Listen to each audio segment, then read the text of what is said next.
एक व्यक्ति कहीं तीर्थ यात्रा में जाना चाहता था, तो उसने क्या किया, अपने पीतल के, कांसी के, तांबे के जो बर्तन थे अपने पड़ोसी को दिए कि मैं घूम फिर के मैं आ जाऊंगा और फिर ये बर्तन मुझे वापस दे देना।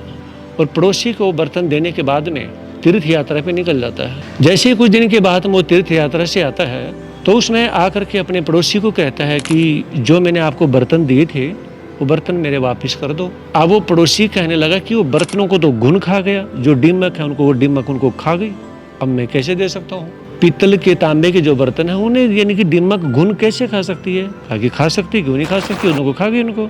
तो उसने सोचा कि इसके मन में बेईमाना आ चुका है। एक रोज उसने प्रीति भोज रखा और आसपास के सभी परिवारों को उसने बुलाया, उस पड़ोसी को भी बुलाया, और खाना खिलाने के बाद में सभी अपने अपने घर जाते हैं।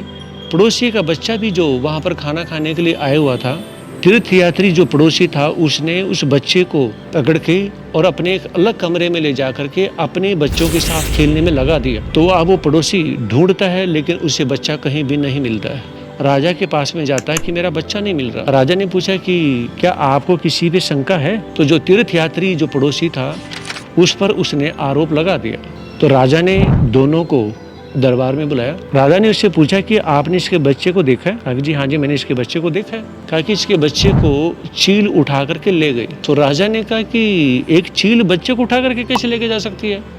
कहा जी क्यों नहीं लेके जा सकती?